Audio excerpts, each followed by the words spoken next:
Investir dans l'immobilier au Mexique, quelle idée surprenante. C'est pourtant le quotidien de David, expatrié français. Avec son épouse Emmanuel, ils ont décidé de partir à l'autre bout du monde, de tout quitter pour créer leur société Helios Premium, société dédiée à l'investissement immobilier au Mexique. Une histoire de vie fascinante, un parcours atypique. David va nous raconter sa vie au Mexique, va nous expliquer pourquoi il a choisi cette destination et nous révéler les secrets pour profiter de l'explosion de l'immobilier au Mexique. Alors, le Mexique est-il le nouvel Eldorado de l'immobilier? C'est la question à laquelle on va essayer de répondre ensemble dans cette vidéo.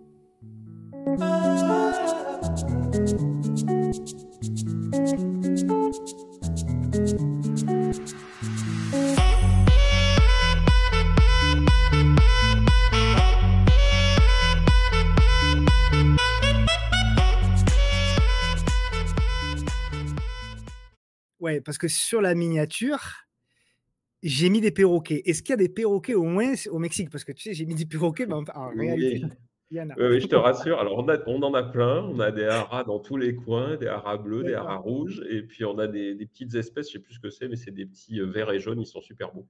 Mais ça Ok. fait beaucoup de bruit, donc j'espère qu'on n'en aura pas en fond pendant la vidéo si tu veux, parce que ça fait beaucoup de Ok. bruit. Ouais, parce que si je mets des perroquets et qu'il n'y a pas de perroquets au Mexique, je vais me Ça tomber dessus ça encore. ça va faire des ordres, ça va faire des ordres. Comment ça va, David? Eh ben, écoute, ça va bien, il fait beau, quoi, j'allais dire comme d'habitude, donc Ouais. ouais, ouais, non, non, ça va. Ça va, c'est un des gros avantages ici. Et ouais. Écoute, bah, tu sais, sur la chaîne, bon, on parle de bourse, d'investissement de manière globale et générale. Ouais, Là, du coup, avec toi, on a une thématique qui est assez intéressante. Alors, qui est donc l'immobilier au Mexique. Je c'est vais ça. d'abord, c'est moi avec les auditeurs, je suis toujours transparent. Donc, je vais d'abord raconter, avant que toi tu racontes, je vais d'abord raconter comment on s'est rencontrés. Alors, on se connaît qu'à distance, puisqu'on s'est Et rencontrés oui, sur les réseaux, on a fait connaissance sur les réseaux, on a fortement sympathisé, c'est le moins que l'on puisse dire. On c'est ça. s'écrit très fréquemment depuis pas mal de temps. Et puis, parce on a des parcours initiaux Oui. qui se ressemblent. Et donc, du coup, ouais, à force de discuter, du coup, tu m'as raconté un petit peu ton histoire que j'ai trouvé extraordinaire. Vraiment, bon, tu vas nous en dire plus, le parcours de vie, voilà, ton histoire, ainsi qu'avec Emmanuel, hein, ton Oui, épouse. mon épouse. Et voilà, donc je me suis dit, et je te remercie d'ailleurs, je me suis dit, il faut absolument que tu viennes nous parler de ce que tu as fait, de ce que tu as réussi, parce que c'est une réussite, et de tout ce parcours, parce que, bon, au-delà effectivement du thème de l'immobilier, etc., qui est évidemment très intéressant, surtout là où tu es, c'est Ouais. aussi, encore une fois, ça peut être, je pense, une source d'inspiration pour beaucoup de gens qui, Mmh. peut-être, à un moment donné dans leur vie, se disent, bah, tiens, je suis un peu bloqué, je ne sais plus trop quoi faire, Mmh. j'ai envie de changer, mais je ne sais pas quoi faire. Peut-être que ton témoignage peut aussi apporter voilà, une inspiration particulière. Un Donc, petit déclic peut-être qui peut se faire, ouais, on ouais, sait ouais, pas. tout à fait, tout à fait. Enfin, en tout cas, moi, ça m'a beaucoup touché, ton histoire, et voilà, je trouvais que c'était très intéressant de la partager. Donc, merci beaucoup pour ça, mon David. Alors, Eh ben, merci à euh, toi pour l'invitation, écoute, Martino.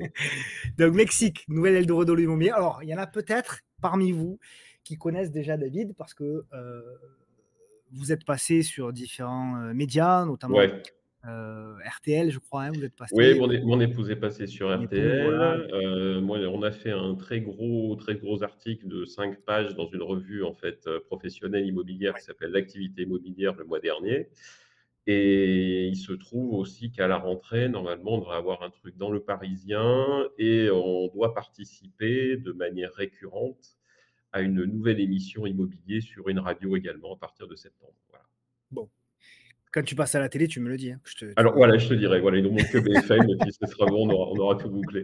Mais voilà, mais bon, je pense pas que BFM, ils soient trop Mexique, ouais. à mon avis, ils ont des informations que je n'ai pas.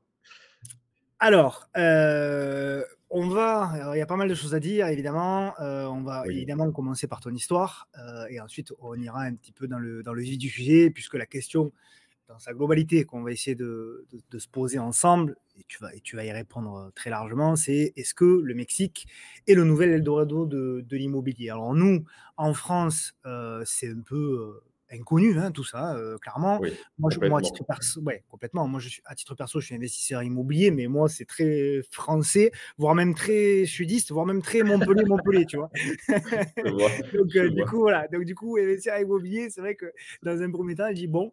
Et après, bon, effectivement, au fur et à mesure que tu m'as tout raconté, c'est devenu beaucoup plus clair et forcément, ça a de l'intérêt. On va donc commencer et je vais te passer la parole du coup sur OK. votre ancienne vie à Emmanuel et toi. Donc, vous êtes Ouais. français, hein, c'est ça? Oui, alors voilà, on est français tous les 2, et sachant qu'on est venus en fait au Mexique, alors ça va faire 2 ans bientôt et on est venus avec notre petit garçon qui a 10 ans en octobre, qui va faire sa deuxième rentrée en fait lui au Mexique et sachant que moi j'ai 2 grands enfants en fait d'un premier mariage. J'ai un fils qui a 22 ans et qui aujourd'hui, fait la sécurité, sentinelle, notamment sur les jeux olympiques, sur l'été et puis, j'ai une fille qui a commencé des études de médecine. Voilà. Ok. Donc, Et donc, pour l'instant, ils sont restés là-bas. tu as parcours similaire au mien de base, puisque tu as Ouais, été banquier pendant une vingtaine d'années dans une c'est entreprise ça. qu'on a en commun d'ailleurs. Oui, tout à fait. Voilà, bon, c'est secret pour personne, hein. Et après, donc, tu as ton- avant de rejoindre l'étranger, tu as été courtier immobilier pendant 3 ans. C'est ça. Et c'est là qu'avec ton épouse, vous avez décidé de changer de vie.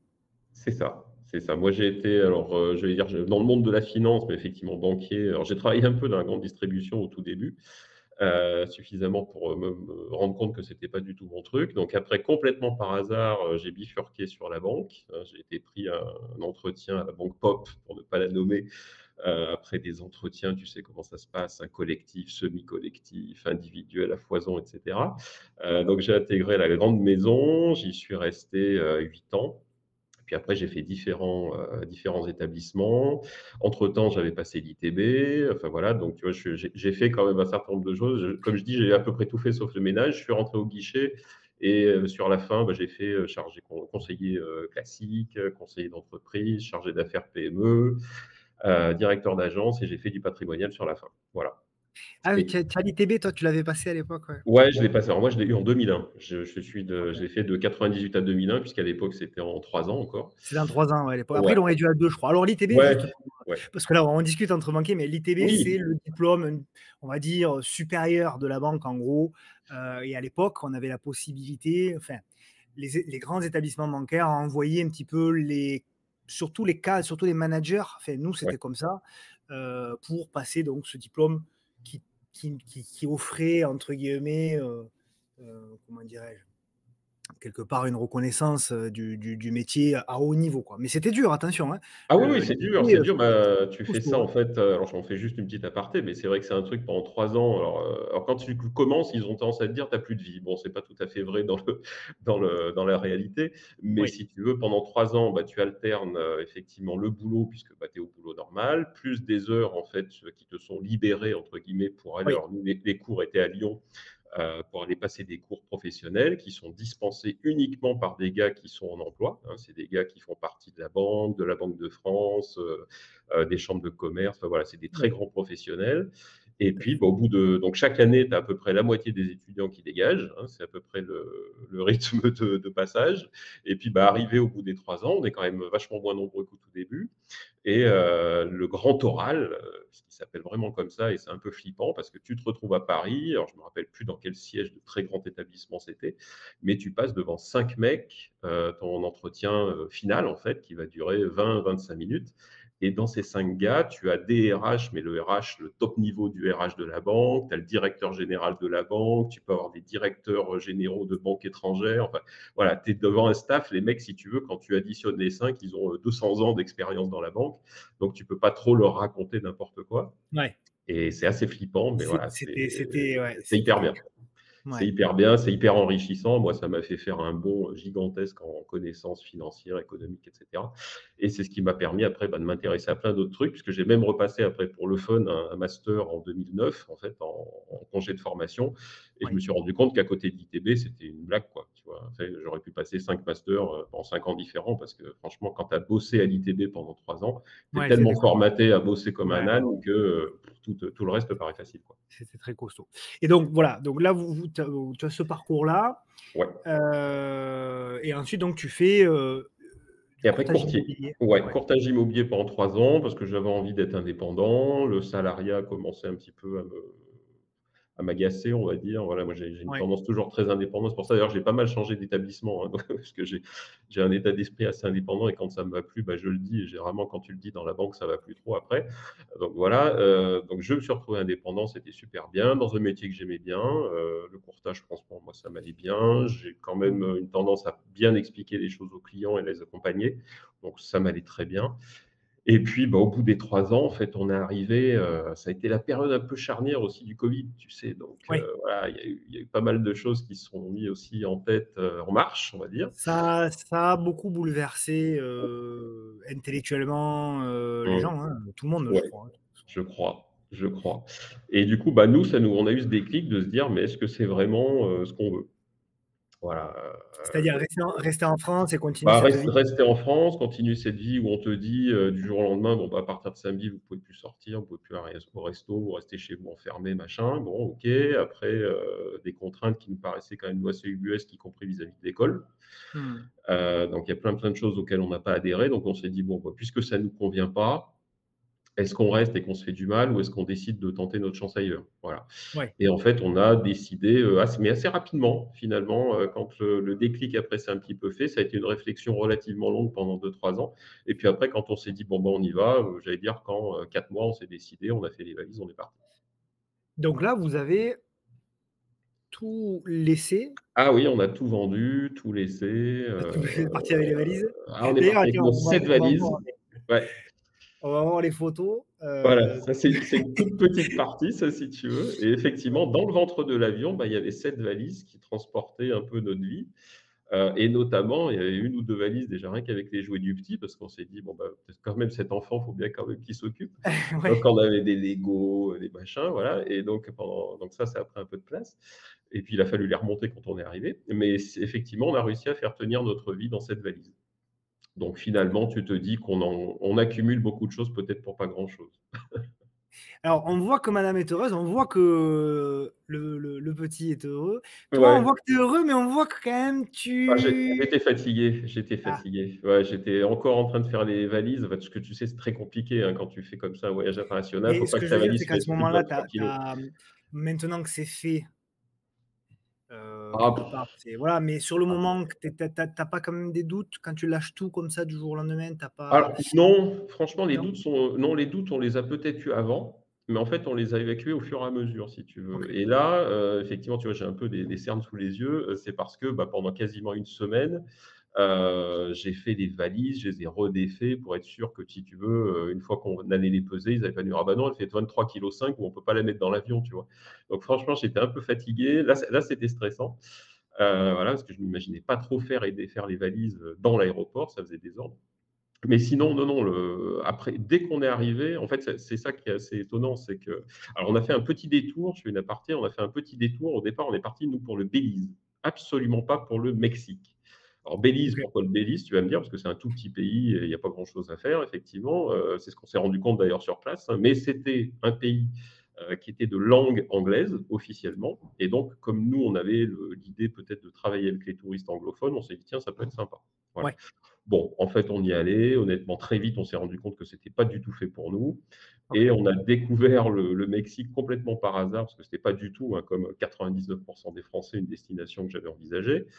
C'est mon épouse qui a eu l'idée de dire: «Bah, tiens, écoute, on n'est pas loin de la frontière mexicaine, il y a un endroit qui a l'air sympa, on peut aller passer une semaine là-bas, on va se détendre». Bon et donc effectivement, on a découvert le Mexique à cette occasion-là, à Bacalar, très exactement, donc à peu de kilomètres à la frontière du Mexique et du Belize.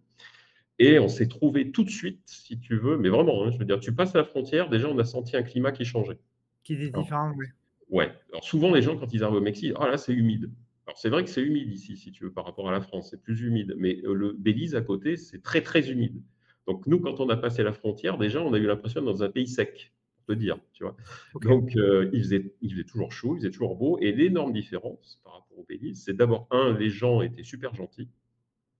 Ah mais vraiment, hein, c'est voilà.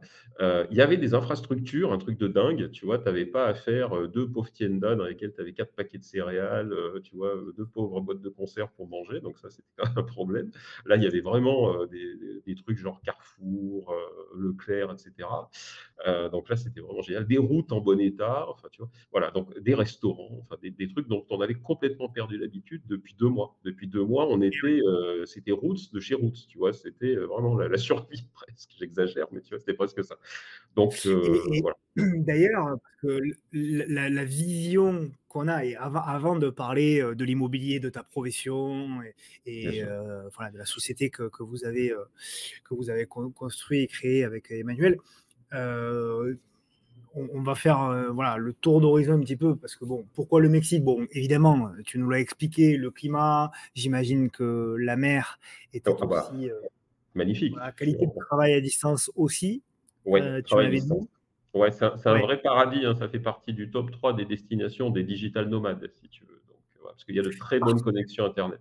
Voilà, c'est parce que Ouais, technologiquement parlant, ils sont avancés pour pouvoir OK. ouais, ouais. Alors je te dis pas ça pour tout, hein, voilà, alors je vais Oui, oui, juste, oui, recentrer si tu veux. Le Mexique, c'est un grand, grand pays qui fait, oui. 130 millions d'habitants, qui grosso modo, si tu le calquais sur l'Europe, recouvrirait toute l'Europe du Danemark jusqu'au Portugal. Ah oui, Tu vois? Donc OK, c'est quand même très grand en distance. oui, Donc évidemment, j'ai absolument pas la prétention de connaître tout le Mexique, hein. bien Par sûr. contre, moi, j'habite dans le sud du Mexique et je connais bien l'État maintenant où je suis installé depuis 2 ans et je commence à connaître aussi l'État qui est juste à côté. Donc moi, l'État où je suis parce que c'est une structure fédérale ici, hein, comme aux États-Unis, en fait. Donc l'État où je vis s'appelle le Quintana Roo. OK, Donc c'est l'État le plus au sud du Mexique et qui borde en totalité la mer des Caraïbes. Et juste au-dessus, on a un État avec le nom qui est un peu plus connu, puisque c'est l'État du Yucatan, la fameuse péninsule du Yucatan. Et donc là, je commence à le connaître aussi, parce que moi, j'ai des promoteurs avec qui je travaille qui ont aussi une base opérationnelle là-bas. Voilà. Donc c'est en gros les 2 États que je connais. Ce sont des États particuliers par rapport au Mexique dans son ensemble. On en reparlera certainement un peu plus en détail après. oui. Mais c'est des États vraiment où moi, quand j'entends parler de criminalité, tu sais, du Mexique, ça me fait rigoler, quoi. Voilà. Ah ben tiens, tu me tends une perche pour Bah, voilà, pour la suite très parce bonne que, photo. soyons honnêtes, moi le premier. Quand tu m'as dit au début, quand on s'est rencontrés, et qu'on a commencé à discuter et quand tu m'as dit, ben voilà, on a un parcours similaire et cetera et que tu as commencé à me dire: «Moi, j'investis au Mexique et cetera, dans l'immobilier», je me suis dit: «Ouh là là là, mais le Mexique, ça craint un peu, non, Ça là-bas et sent le cetera?» blanchiment, tout ça et tout, et ouais, non. c'est la vision non mais attends, bah, Bah oui. voilà, hein, je m'en excuse parce que c'est vrai que c'est la vision, la première vision qu'on nous donne, nous, du Mexique, Ah mais c'est sûr. souvent dans les médias, hein, quand même, hein, il faut être honnête Ah mais c'est sûr. et c'est pas du C'est tout, ce que toi tu À moi, au quotidien, mais c'est absolument pas ce que je vis. Alors, il faut savoir effectivement moi, je fais souvent l'analogie parce que c'est en gros, que ça soit les clients, les prospects, les partenaires avec qui on travaille, c'est ouais, exactement ce que tu dis. La première question, c'est: «Ouh là là, ouais, mais attends, le Mexique, c'est dangereux». oui, Alors, moi, j'ai tendance à dire, c'est à peu près comme si on parlait de la France en disant que c'est un pays dangereux parce qu'on parle uniquement des quartiers nord de Marseille, de la Seine-Saint-Denis ou de Grenoble, tu vois? ouais. Donc oui, là, tu te dirais: «Putain, mais c'est hyper dangereux, il faut surtout pas y aller». Ouais, ouais, ouais, Alors, ouais. il faut savoir qu'il y a des États effectivement qui sont très dangereux et où les narcotrafics sont, vraiment, très, très puissants, sont quasiment aussi puissants que l'État fédéral, mais c'est une très, très forte minorité et ce sont les États qui sont plutôt le long de la frontière américaine. Pourquoi? Bah, parce que les trafics se font entre la frontière américaine et la frontière mexicaine. Pour Bien le sûr. contrôle, soit effectivement, comme tu l'as bien illustré dans la photo, de la drogue, enfin voilà, Ouais, ou des êtres humains. Donc que ça soit les êtres humains, bah, je veux dire ouais, pour les différents trafics, hein, la prostitution, don d'organes, enfin le don, le prélèvement d'organes plutôt, et cetera. Voilà, tous ces trafics-là passent par ces frontières. Donc là, ouais. évidemment, les cartels sont ultra présents, très militarisés et il y a effectivement, je crois qu'il y a à peu près 30 000 morts par an, par arme à feu au Mexique, hein, si je ne te dis pas de bêtises, tous les ans. Mais il faut OK. savoir que soit c'est des cartels qui se tirent dessus, parce que, bah, contrôle de territoire, soit c'est l'armée fédérale ou les différentes forces de sécurité qui tirent sur les cartels. Donc forcément, les mecs ici, ils rigolent pas, si tu veux. Les Mmh. les quartiers nord de Marseille, ici, ça les ferait rigoler, quoi, parce que tu envoies un Ouais. cartel dans les quartiers nord de Marseille, tu les laisses 2 heures, il y a plus rien. Voilà. Donc i non, mais ici, ils rigolent vraiment pas, tu vois? C'est des gens Ouais, ouais. adorables, mais les Ils ont Mexicains sont vraiment adorables, mais par contre, il ne faut pas les embêter. Voilà. Et donc quand ils sont dans leur mauvais penchant, on va dire, ouais, ils rigolent pas, voilà. Donc dans ces états-là, effectivement, ça peut être très dangereux. D'ailleurs, les Mexicains, ils foutent pas les pieds, hein. Il faut savoir que même les locaux, s'ils ont pas de la famille sur place ou des intérêts économiques sur place, ils y vont pas. Et ils te le disent, hein. Quand tu vas avec eux, tu leur dis: «Ah tiens, on voudrait bien aller visiter cet état, qu'est-ce que tu en penses?» «Ouh là là, mais il va pas surtout, moi j'y fous jamais les pieds», et cetera. Donc voilà, moi j'ai tendance à suivre l'avis des locaux, si tu veux, mais c'est 6 États qui sont concernés sur les 32 que compte le Mexique. Oui, et puis toi, ce que tu m'expliquais, c'est que tu es sur la Côte Ah nous, il y a rien. d'Azur, Moi, c'est la Côte mexicaine, d'Azur quoi. du Mexique. Et Ouais. Ici, tu es ça sur un s'appelle la endroit, Riviera génial. Maya, si tu veux. C'est la Riviera Maya ici. C'est pas pour rien que ça porte ce nom. C'est Ouais, vraiment, c'est voilà, l'analogie que tu as faite est excellente. C'est vraiment, c'est la Côte d'Azur du Mexique ici. ouais, C'est très occidentalisé. Donc, comme j'entends des fois des gens dire: «Oh, c'est pas le vrai Mexique». Alors si, parce que si, c'est le vrai Mexique, hein. On est au Mexique, il y a des Mexicains, donc c'est le vrai Mexique. C'est juste que c'est pas le Mexique folklorique peut-être que vous auriez ouais, voulu trouver, ouais, hein, avec le gars avec le sombrero en train de dormir sous un cactus, tu vois? Mais c'est le vrai Mexique. C'est juste que c'est un Mexique qui est plus occidentalisé et plus avancé que beaucoup d'autres endroits du Mexique. C'est ouais, simplement ça. Voilà. Et qui vit beaucoup du tourisme. Donc forcément, si tu vis beaucoup du tourisme, voilà, tu es ouais. plus avancé que les autres. Et alors, la réussite aussi de tes projets professionnels et de votre entreprise, elle est aussi due évidemment, bon, d'abord au Mexique et aux Oui, qualités qu'on verra du Mexique, tout la à fait. qualité de vie, l'explosion de l'immobilier, des prix et cetera. Voilà, Mmh. tout ça, on va en parler, on va vraiment rentrer dans le détail. Et c'est d'abord dû parce que toi, tu alors tu ne t'adresses qu'à une clientèle française ou tu vends aussi de l'immobilier à des étrangers? Alors, nous, en fait, on avait au départ l'idée seulement de travailler avec les Français.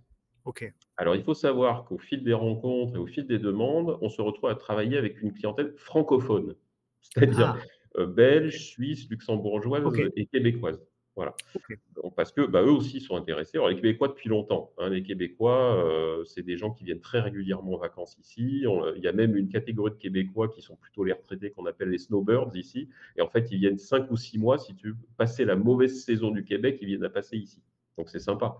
Au lieu d'avoir, de la neige sur 40 centimètres, ils ont le soleil et la mer, donc c'est plus sympa. C'est pas mal, ouais, c'est pas Donc c'est mal. pas mal et puis, effectivement, bah, tu aussi on se rend compte qu'il y a une clientèle belge, suisse, luxembourgeoise qui est francophone et qui est intéressée aussi par d'autres types d'investissements et par des endroits qui sont plutôt, sympas au niveau climat. Voilà. Ouais, et puis aussi, ils sont poussés, alors là, on va voir le contexte économique, français, on va Mmh. juste le rappeler parce que tout le monde Bien le sûr. connaît, il y a aucune surprise. Non.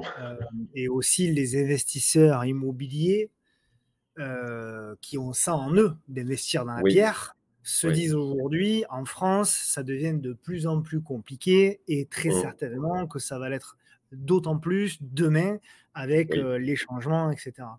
Et ouais. donc, clairement pour moi, ce qui pousse aussi ta réussite, tant mieux pour toi, hein, tant pis Oui, bien pour nous, sûr. tant pis pour nous Oui, quelque oui, part, bah, mais oui, c'est tant sûr. mieux pour vous, c'est que voilà, en France, on a un contexte, complexe avec, peu de croissance, de la dette, l'inflation, même si elle s'est calmée, qui a été là et qui a fait des ravages Mmh. clairement, hein, sur l'épargne des Français et Ouais. sur le comment dirais-je? Sur la possibilité de voilà, de vivre, hein, Ah bah, le restaurant oui, à puis ouais, vivre, d'investir et cetera. voilà, le pouvoir d'achat, Complètement. chercher le mot, le pouvoir d'achat. C'est ça, c'est ça. Et il y a un sujet là qui est revenu sur le devant de la scène et c'est peut-être le Oui. sujet le plus grave, enfin, du moins le plus important, à nos yeux. Nous, Français, tu sais, très ancrés dans l'épargne, notre livret A, Eh tu sais, oui, ce qui est normal, hein, parce qu'on a c'est notre éducation finalement. c'est ça, c'est Heu traditionnel chez nous. et là, il y a un sujet clair qui revient de plus en plus, sur le devant de la scène, c'est le sujet de la protection de cette épargne. Oui, Puisque aujourd'hui et on a eu le cas, c'est pas du pipeau, hein, c'est la réalité, notamment à Chypre, complètement. on a eu le cas où il y a eu des saisies Tout sur à les fait. épargnes, de la population. Ah bah, tout à fait, puisque à l'époque, c'était une crise bancaire. Oui, Donc, comme l'État chypriote était en faillite, un peu comme le oui, nôtre, hein, aujourd'hui, oui, il n'avait pas les moyens de remettre au pot, si tu veux, pour sauver ses banques. Donc, qu'est-ce qui s'est passé? Donc ça, c'était 2012-2013. Alors, qu'est-ce qui s'est passé? Bon, d'abord, premier point, tous ceux qui avaient vraiment de l'argent, ont été avertis avant et ont fait fuiter leur argent, hein, comme d'habitude. Par contre, les gens, normaux, on va dire, même ceux qui avaient un petit peu de patrimoine quand même sympathique, un peu comme ce qui se passe aussi au Liban, hein, tu peux faire l'analogie aussi avec le Liban. Ouais. Mais à l'époque, en tout cas à Chypre, étant donné que les banques étaient complètement en cessation de paiement, et qu'il n'y avait pas moyen d'emprunter à l'extérieur, il a été choisi une solution qui est finalement assez simple, hein. Effectivement, il y a des gars qui sont réunis dans un bureau et qui ont dit: «Bon, bah, comment on fait les gars?» Eh ben, écoutez, bah, c'est pas compliqué, on a de l'argent disponible sur les comptes des clients, on va piquer l'argent des clients, quoi. C'est pas plus compliqué que ça et puis on va leur faire un beau certificat de détention des actions de la banque avec, clause de retour à meilleure fortune pour le remboursement, tu vois? Voilà, alors c'était hyper simple effectivement, dans les faits, il y a aucun souci. Il faut savoir quand même que suivant l'argent que tu avais sur tes comptes, le taux de captation de ton épargne montait jusqu'à 47. Incroyable. Donc on n'est pas, tu vois, du 2, 3, 4 où tu aurais dire: «Bon allez, En ça». pratiquement à la moitié, ouais. Ouais, les mecs, ils piquaient jusqu'à la moitié de ce que tu avais, donc c'était quand même ça faisait désordre et puis, bah, tu étais, virtuellement actionnaire d'une société qui était, 24 heures avant en faillite. Donc c'était très, très encourageant pour le futur, si tu veux. Voilà, donc ça, et il faut savoir, parce que ça, il y a très, très peu de gens qui le savent et comme toi comme moi, on a travaillé dans la banque, donc on le sait, mais il faut savoir que l'intégralité des textes, parce qu'il fallait quand même habiller tout ce racket d'un petit peu de légalité, parce que sinon ça faisait désordre, si tu veux, vis-à-vis des instances internationales. Donc tous les textes réglementaires applicables aux banques et tous les textes légaux que le gouvernement a mis en place pour légaliser ce racket ont été intégralement répercutés dans le droit européen. Alors moi, j'ai tendance à dire, quand tu répercutes un texte de loi, c'est pour t'en servir. Sinon, ça sert à rien de le mettre. Au cas où, oui, en tout cas. Au cas où, on ne sait jamais, tu vois. Donc, il faut savoir que ça a été intégralement répercuté dans le droit européen et donc dans le droit français, puisque maintenant 80% du droit français, c'est le droit européen. De toute façon. Voilà. Et puis nous, on a en plus des systèmes supplémentaires avec les lois Sapin 2, des choses comme ça, Ouais. qui sont, comme tu le sais bien, hein, en capacité demain, s'il y a un pépin, de dire aux gens qui ont des contrats d'assurance vie: «Ah bah monsieur, vous pouvez pas retirer dessus Ouais. parce que, le marché ne s'y prête pas. Si vous retirez de l'argent et si tout le monde fait comme vous, la banque va se retrouver en difficulté et si Ouais. la banque se retrouve en difficulté, bah, elle va couler et on ne sait pas comment ça va se passer». Donc Tout à il y a fait. ça.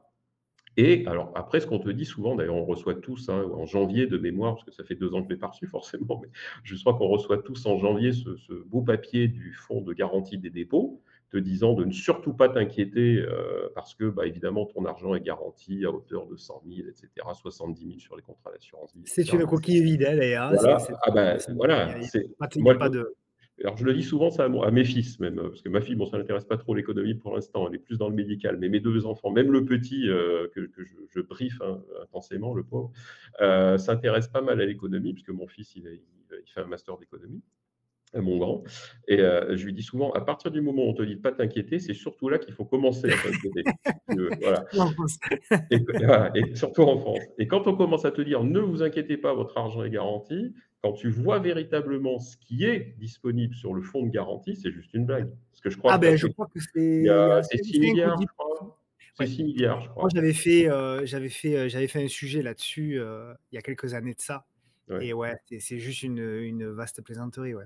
Ah bah, c'est une Mais blague, bon, c'est une blague. après, bah, c'est pour ça aussi d'ailleurs que, bah, tu les connais très bien, Olivier et Michael là du Ah bah, oui. RETIA. Ils ont un cabinet Ouais, de gestion de patrimoine et c'est Rutia. ces dernières semaines, ouais, Ah ils ont bah, ils eu un nombre cartonnent. incalculable pour les gens qui veulent aller au Luxembourg parce que les Ah bah, contrats oui. luxembourgeois, eux, ils sont garantis à 100 Ouais.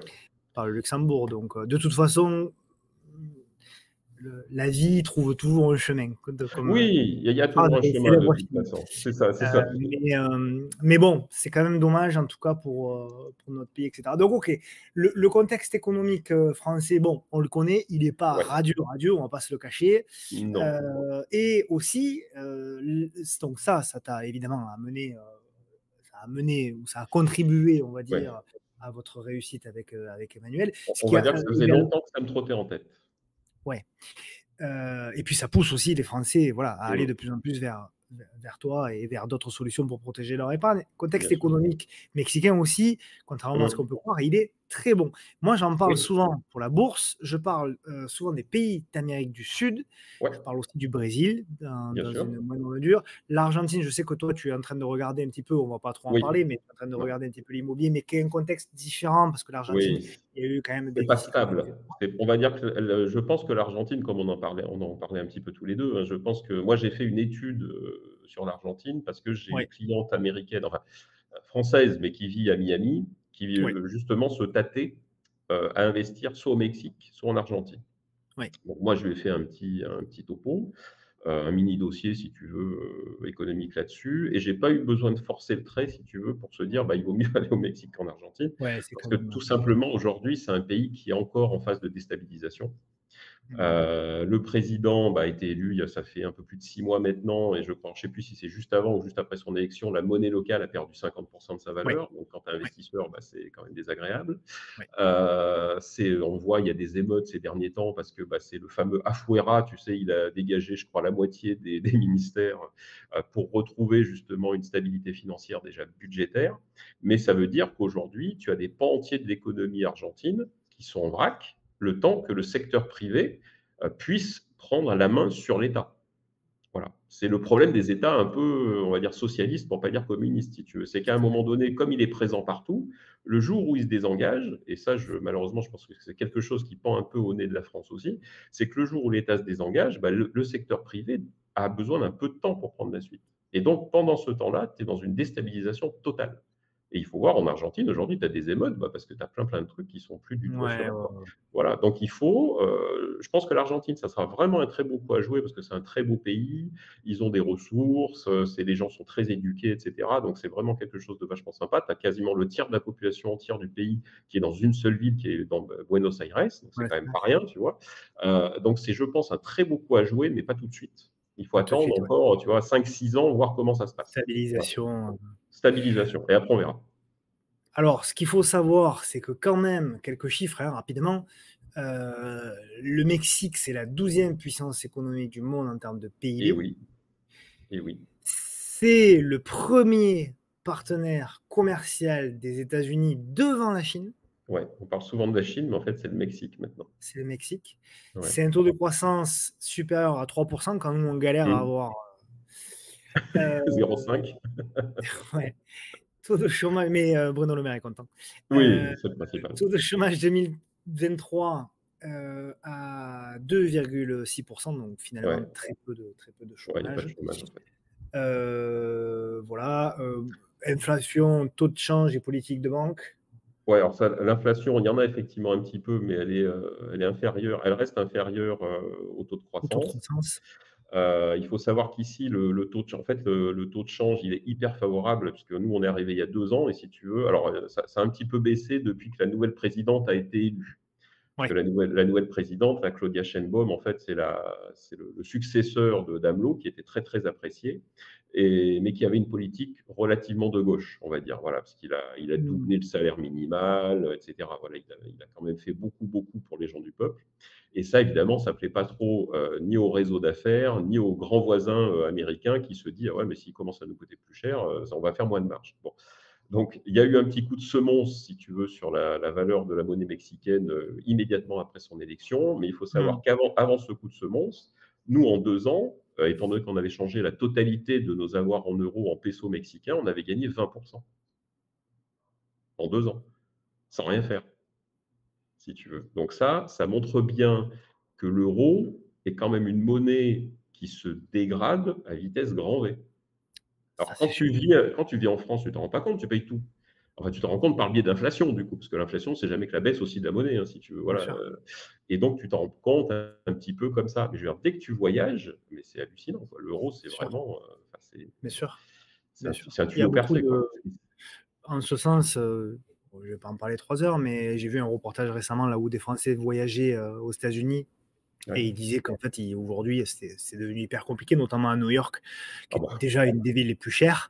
Et mmh, en fait, ils disaient qu'aujourd'hui, des Français, moyens, quand je dis moyens, c'est oui, comme nous, bien sûr. bah, clairement pour voyager à New York, ça devenait très compliqué. Ah mais c'est sûr, Hem, c'est sûr. Et la politique de banque centrale, tu vois? Alors ici, c'est assez drôle, bah, tu vois, voilà, il y a un certain nombre d'éléments, mais ici, le taux de la banque centrale, il est à 11,25. ah bon? 11,25. Ah Ouais, bon? c'est le taux directeur ici.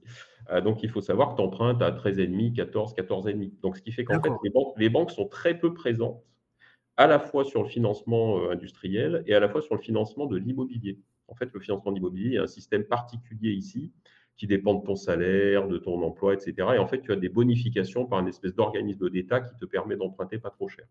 Mais si tu empruntes par les banques, c'est une ruine, si tu veux.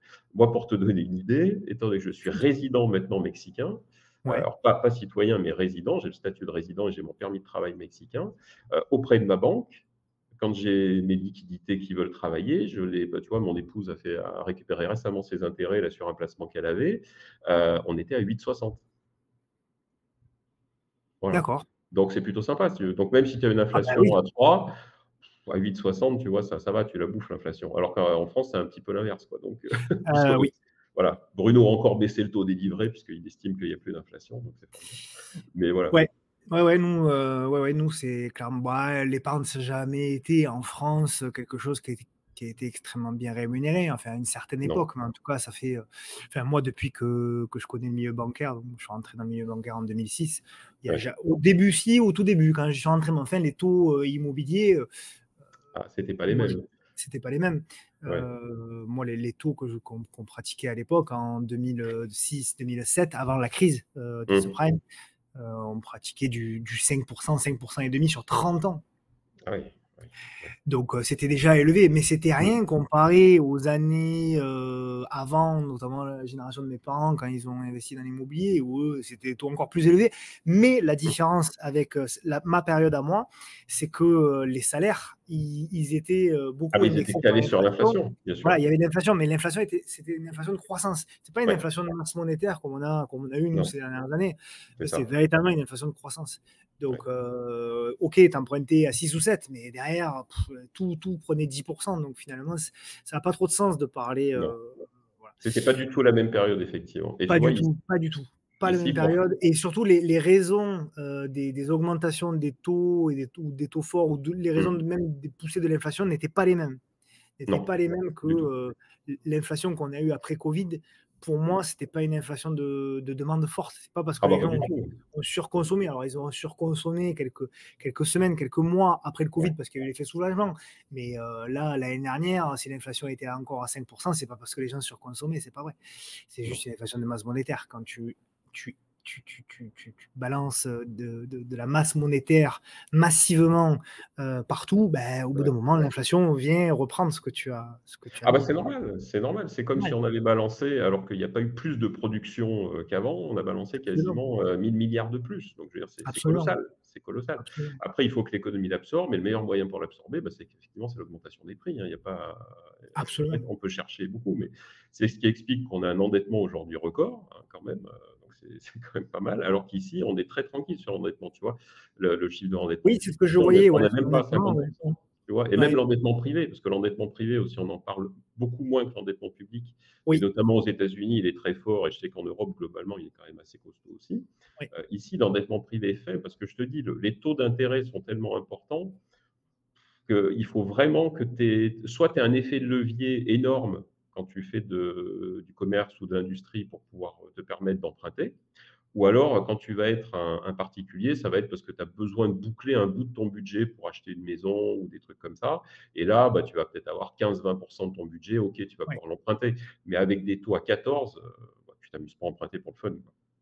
bien sûr. OK, et puis bon, des politiques gouvernementales qui sont, relativement favorables. Tu me Oui, disais, notamment alors c'est très business friendly ici, il faut le savoir, hein, les charges sociales, c'est peanuts, et cetera. Et puis ils ont vraiment des programmes d'accueil des industriels qui sont très, très importants avec beaucoup de des taxes, de facilités d'installation, et cetera. Ce qui explique que tu aies beaucoup d'entreprises américaines qui aujourd'hui se disent alors, ce qui est aux États-Unis, grosso modo, reste aux États-Unis. Mais par contre, ce qui est en Chine aujourd'hui, commence à arriver ici. Parce que, bah, on le voit, hein, je veux dire, c'est très clair, d'ici entre 2025 et 2030, si ça continue sur cette tendance, bon, il y aura forcément un clash entre les États-Unis et puis la Chine, pour le leadership mondial, ça paraît quand même assez évident. Donc ceux qui ont un tout petit peu de prévoyance se disent: «Bon, bah, plutôt que je me fasse piquer toutes mes usines parce qu'elles seront là-bas et que je ne pourrai pas les rapatrier, bah, je vais commencer à les rapatrier maintenant tant que je peux encore le faire».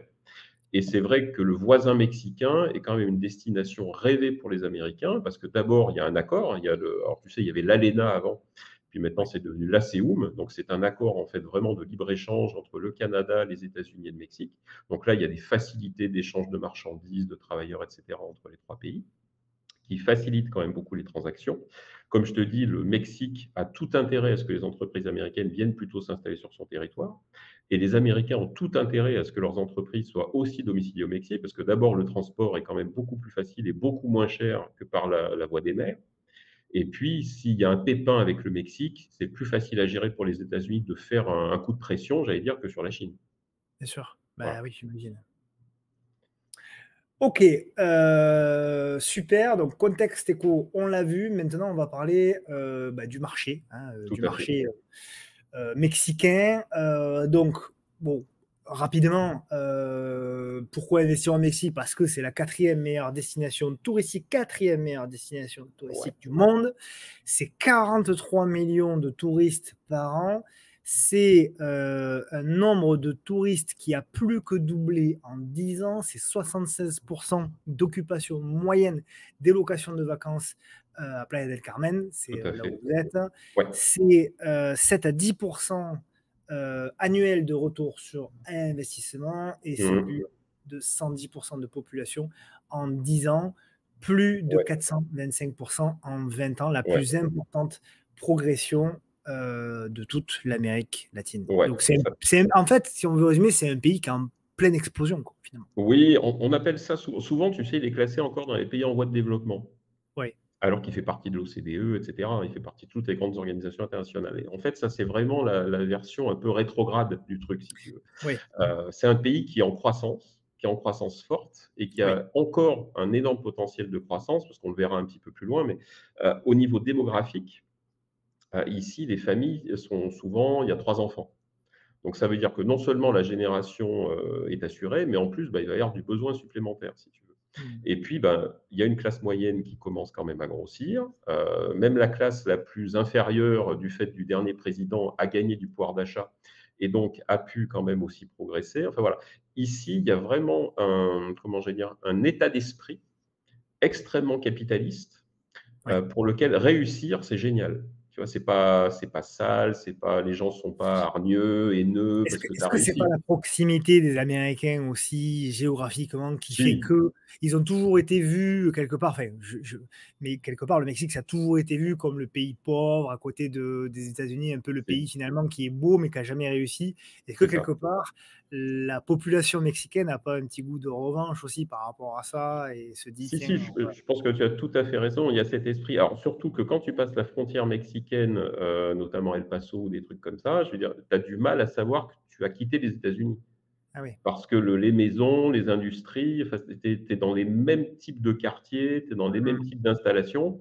Le nord du pays est incroyablement industrialisé, bah, parce que c'est normal, hein, c'est le plus proche de la frontière. Donc forcément, si tous les hubs logistiques se mettent là-bas, les industries se mettent logiquement là-bas, etc. Donc tu as vraiment le nord du pays est incroyablement industrialisé, incroyablement riche. Il y a vraiment des très très belles fortunes là-bas.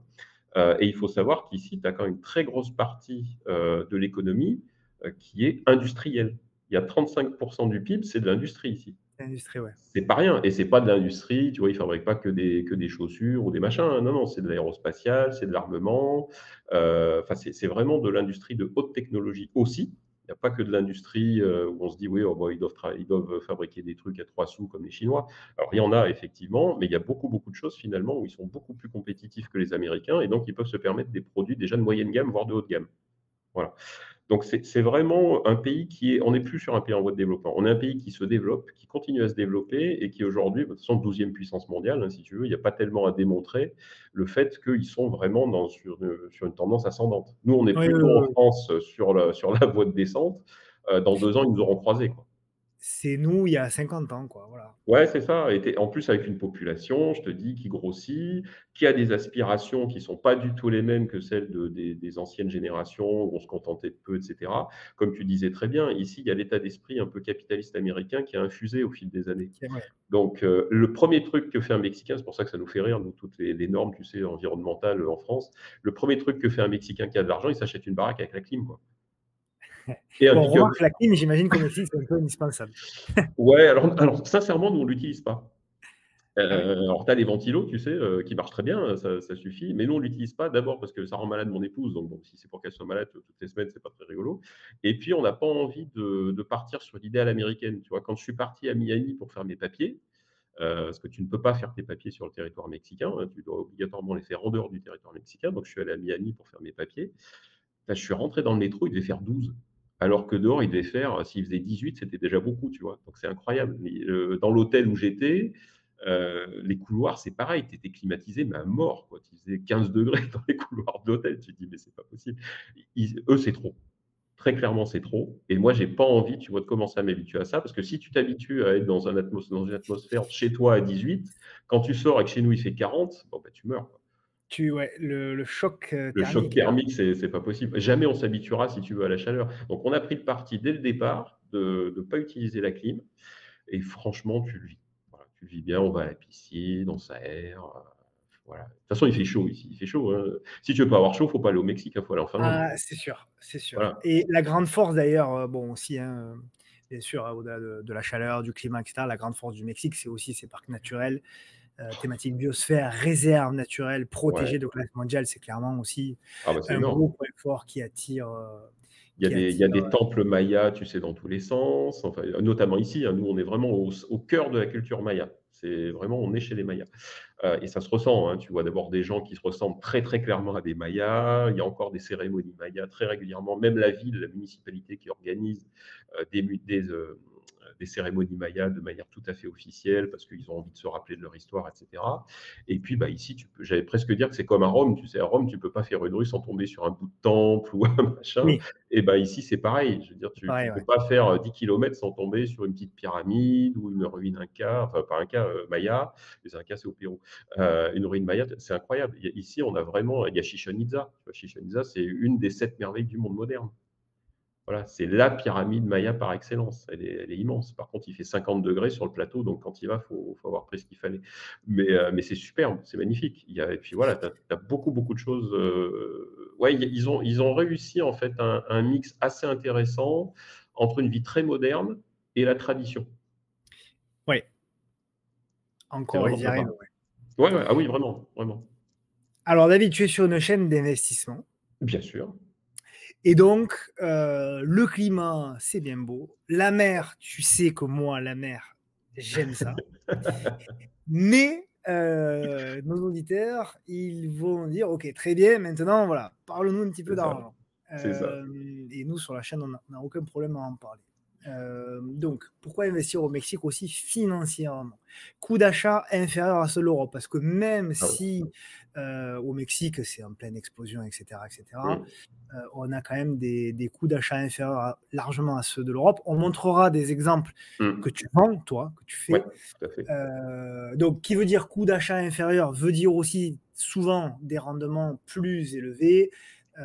Le locatif est attrayant. Il y a des avantages fiscaux, facilité d'achat, croissance économique du Mexique. Ouais, Alors, on est je d'accord. veux que tu nous dises un mot, parce Oui. que tu m'as dit un truc hyper surprenant sur les avantages fiscaux. Oui. Notamment un qui est enfin, moi en tout cas je ne le connaissais pas et j'en avais jamais entendu parler. Tu sais, pour Ah, les tu Français, parles de la oui, oui, tu parles de la ah, comment ça? La convention fiscale. Il y a une oui, convention fiscale, ouais, entre la France et le Mexique, alors comme avec beaucoup d'autres pays, hein, la France signe c'est des incroyable. conventions fiscales et Ouais, nous, il y a une convention fiscale qui fait qu'en fait, quand tu as de l'immobilier ici, évidemment, tu payes, ton impôt sur tes oui, loyers à l'État mexicain. Ça, c'est oui, normal, hein, d'ailleurs, c'est à peu près la règle partout. oui, Le gros différentiel, c'est qu'en fait, ça te donne un crédit d'impôt en France. à 100%. Ouais. Après, Donc faut pas dépasser la niche, hein, c'est comme partout. oui, oui, Mais voilà et ça, mais c'est c'est pas quand moi même qui l'ai ah bah, c'est extraordinaire et moi, c'est un truc, si tu veux, bon, au départ, je m'y intéressais pas trop parce que, au début, tu donc t'intéresses attends, d'abord parce à qu'en trouver fait, des juste partenaires. Vas-y, excuse-moi vas-y. David, mais je vais je vais juste répéter ce que tu viens de dire avec d'une différente manière. Tu es en train de nous expliquer que, dans la limite, j'imagine, il y a des montants, et cetera, évidemment, c'est dit, mais en fait, tu es en train de nous expliquer que, lorsque tu investis sur du locatif au Mexique, tu payes tes impôts Locatif au au Mexique, Mexique, tout à normal, fait, normal. mais que ce montant d'impôt que tu vas payer au Mexique va être remboursé en crédit d'impôt par l'État français. C'est ça. Ça, c'est dans le cadre de la convention fiscale et c'est alors c'est pas moi qui l'ai inventé, tu vois? C'est même pas moi qui l'ai découvert, en fait, puisque je travaille avec un avocat fiscaliste, moi, qui est spécialisé dans les expatriations et notamment sur l'Amérique du Nord, donc ça tombait bien et il connaît très bien les conventions fiscales, notamment avec le Québec, les États-Unis et même le Mexique, du coup. Et c'est lui qui a attiré mon attention. Il m'a dit: «Mais tu sais, en fait, il y a un truc un peu particulier», alors après c'est du fiscal, hein, moi j'y connais rien et puis ça m'intéresse pas plus que ça. Mais en gros, il m'a dit: «Tu sais qu'en fait, tu peux déduire les impôts que tu payes, de tes impôts français. En fait, tu as même un crédit d'impôt, en fait». Je lui dis: «Ah bon? Mais c'est super ça». Il me dit: «Ouais, ouais, c'est pas connu, en fait».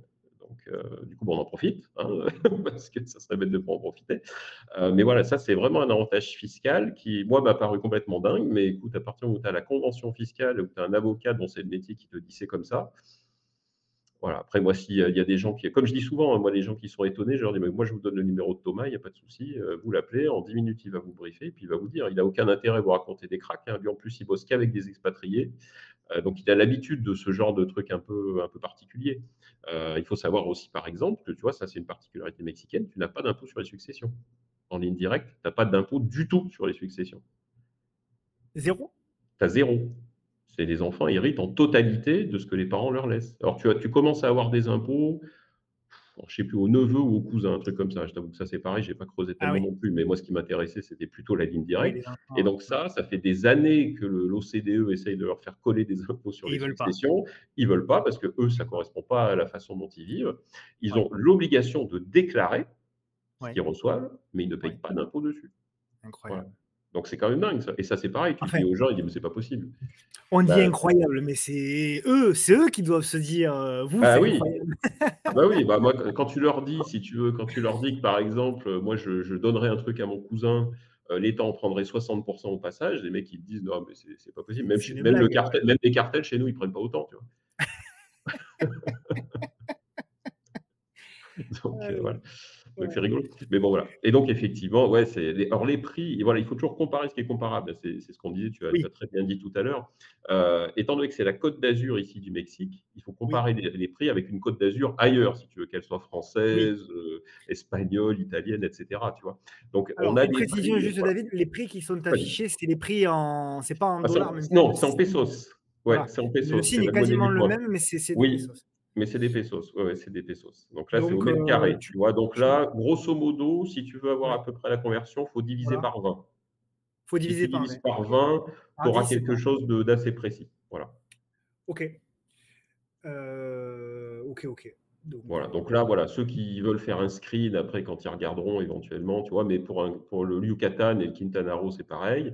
C'est des ouais, États qui sont quand même assez chers, parce que, bah, comme je te dis, en fait, le Quintana Roo qui est juste en dessous, en fait, c'est la petite partie du dessous, est plus cher même que le Yucatan.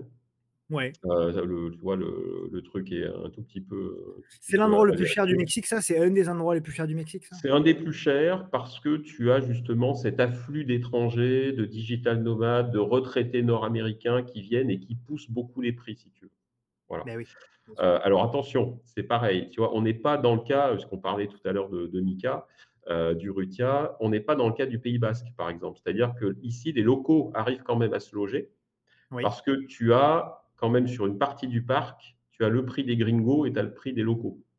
OK. Voilà.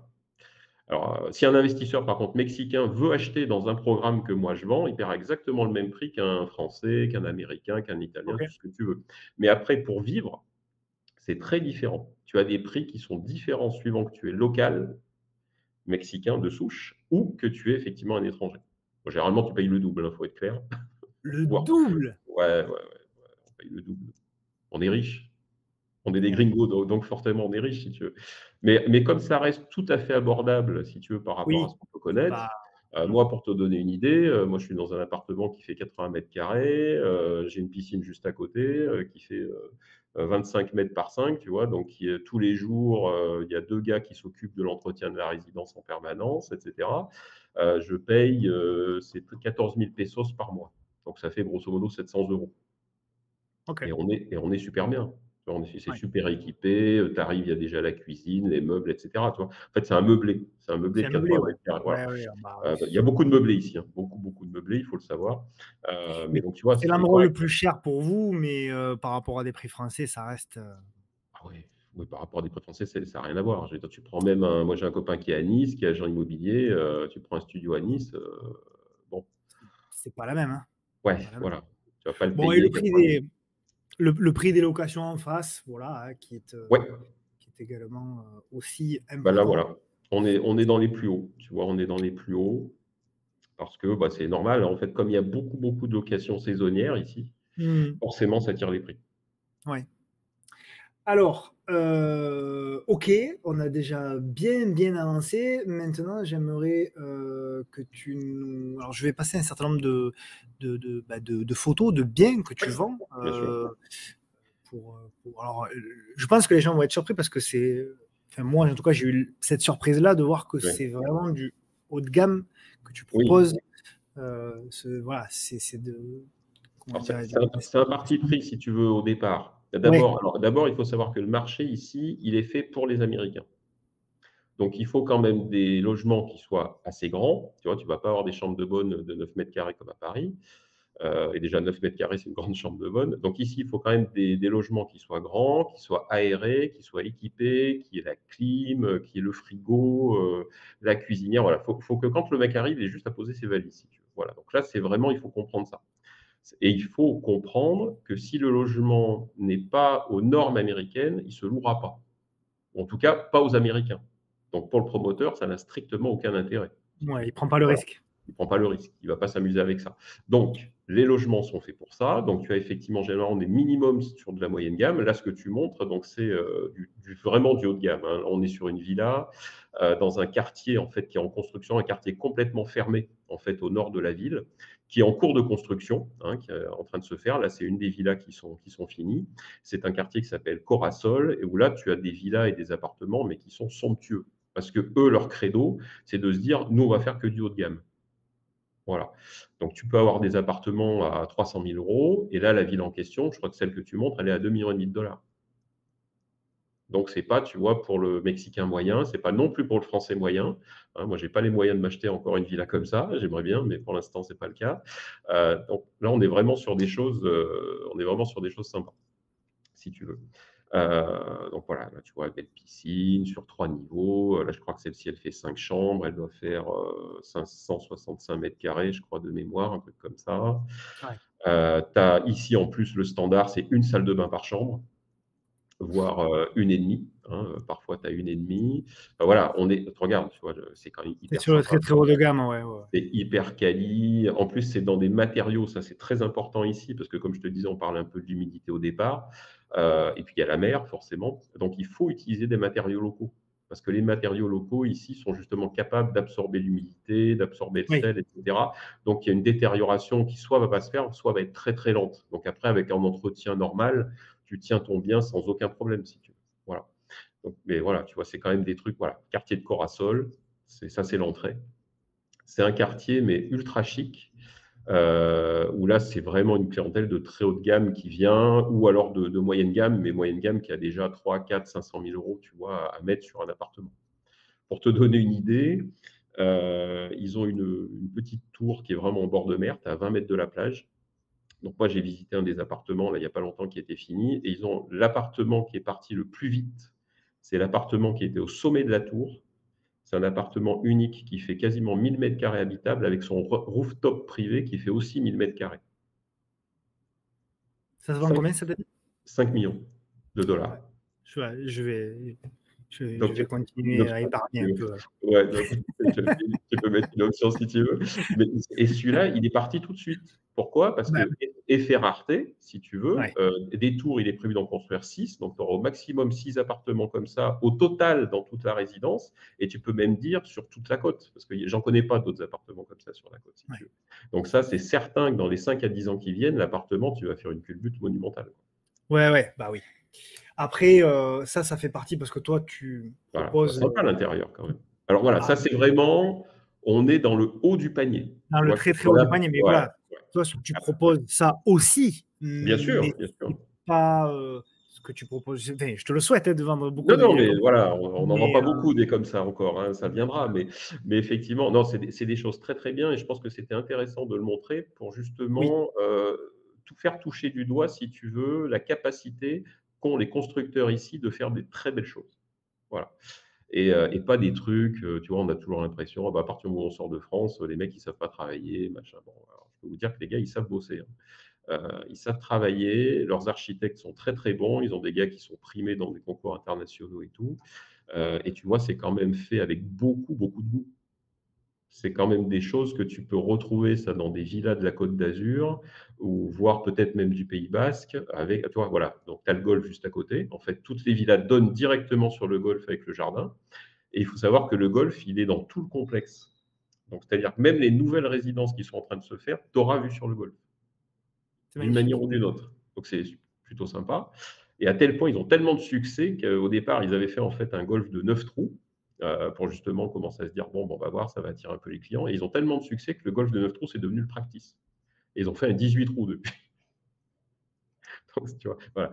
Donc c'est quand même un environnement qui est. Alors celui-là, c'est exceptionnel. Ça, c'est exceptionnel. Là, tu sors du truc, tu as des étoiles dans les yeux, tu n'as Tu pars qu'une plus envie. là. Ah bah Ouais, tu pars plus. Ah bah tu pars plus. Tu n'as plus envie de partir. Et moi, c'est depuis que j'y suis allé, si tu veux, c'est mon objectif, pour te dire. Voilà, c'est qu'un jour, j'ai ma villa là-bas. Voilà, parce que tu te dis, mais c'est tellement je viendrai te voir. exceptionnel. Ouais, ouais, tu pourras venir avec grand plaisir. Il y aura assez de chambres. Non, non, mais tu te dis, mais c'est un environnement. Mais en plus, tu es, au milieu de la jungle. Parce que je veux dire, Ouais, ouais, justement, c'est l'idée, extraordinaire. c'est tu as le golf d'un côté. Alors, lui, bon, évidemment, il est artificiel, le golf. Mais ils ont gardé, je crois qu'il y a 70% ou 75% du complexe, c'est toujours de la selva. C'est toujours la jungle primitive, si tu veux. Et leur idée, c'est justement que tout ça, ça reste. Ils veulent pas trop bétonner, ils veulent faire en sorte que les gens, quand ils sont dans les villas ou dans les petites tours, parce qu'ils essayent de faire plutôt des tours de quelques étages et pas des grands machins là, Bien sûr, comme à Cancun, bien ils sûr. essayent de faire des choses pour que ça quand même s'intègre, tu vois, dans l'environnement Je et comprends. qu'il y ait une qualité de vie, mais que tu retrouves nulle part ailleurs. Je comprends. David, c'est bien, hein, tu nous as fait rêver, tout ça, etc. Merci. Mais de Euh, rien, avec plaisir. merci. Maintenant, moi, sur la chaîne, que ce soit pour la bourse, pour la gestion privée et donc pour l'immobilier aussi, toujours, on dit tout, évidemment. Et toi, je sais que, évidemment, tu es très transparent. Donc, j'aimerais aussi que tu nous parles des risques et des défis de Mmh. l'investissement au Mexique. Il y a un Bien certain sûr. nombre de points qu'on a relevés Ouais. pour que les gens qui peuvent éventuellement nous écouter et être intéressés par de Mmh. l'investissement immobilier, ils ont aussi, voilà, ça fait rêver, etc. Mais il y a aussi un certain nombre d'éléments qu'il faut quand même, dont il faut parler. Ah bah bien sûr, bien sûr. C'est les risques politiques et économiques dans un premier temps, les problèmes de sécurité, même si on en a déjà un Oui, petit peu parlé, je suis et d'accord, ouais. la complexité des lois immobilières. Est-ce que tu peux nous dire deux mots alors peut-être problème de sécurité, on en a déjà parlé, mais peut-être sur les autres sujets. Oui, alors problème de sécurité, je reviens juste dessus 2 minutes si tu veux Oui, pour dire vas-y. très précisément que moi, ça fait 2 ans que je vis ici. On sort très régulièrement. Déjà, je ne serais pas venu dans un pays où ça craignait avec mon fils de 10 ans, tu vois? Et mon épouse. Voilà et le pire du pire de l'insécurité que j'ai connue moi ici, c'est un soir où on se promenait avec mon épouse, alors je ne sais plus si on allait ou on sortait du resto.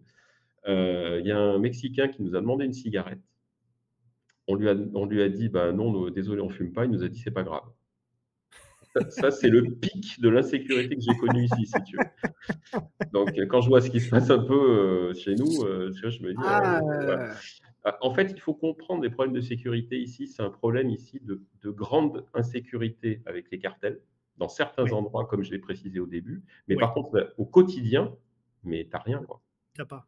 En fait, il y a pas d'insécurité au quotidien, tu vois? Tu as pas ces incivilités, ou tous les sauvageons qui viennent t'embêter dans la rue. Ça n'existe pas ici, en fait. Tout simplement parce que tu as des flics partout. Alors je pense qu'en plus, nous, on a un État, vraiment à ce niveau-là ultra sécurisé, et pourtant je suis pas du tout pour un État sécuritaire moi, hein, mais j'avoue que voir des flics patrouiller en permanence, moi, ça me rassure, parce que je sais qu'en 3 minutes, si tu veux, s'il y a un pépin, ils vont être là, ils vont intervenir et les flics Ouais. d'ici, ils interviennent, tu vois? Ils Ah sont ben, tous on l'a vu nous au JO avec à Paris, hein, voilà, ils ont par mis des flics exemple. partout et comme par hasard, il n'y a C'est plus bizarre et ça se passe d'insécurité. bien, tu vois? Bon, voilà. Donc Donc ça, voilà, c'est c'était la petite aparté sur la sécurité. Sur les risques politiques, alors ça, c'est vrai que les risques politiques, c'était traditionnellement, tu sais, c'était un peu le folklore ici. On avait tendance, tu sais, il y a encore une quinzaine ou une vingtaine d'années, c'était un peu comme aux États-Unis. Dès que tu avais un président qui était élu, il recomptait, il re-recomptait, il faisait des recours, et cetera. Bon, c'était un peu rock'n'roll. Là, tu vois, bon, il se trouve que la nouvelle présidente, c'est de toute façon dans la droite ligne de l'ancien, qui ne pouvait pas se représenter pour des raisons d'âge. Mais ça s'est passé comme une lettre à la poste. De toute façon, elle a été élue, je crois que 59% des voix. Donc, tu vois, pour contester, c'est un petit peu délicat, quoi. Voilà. Donc là, les risques politiques ici sont vraiment devenus extrêmement faibles.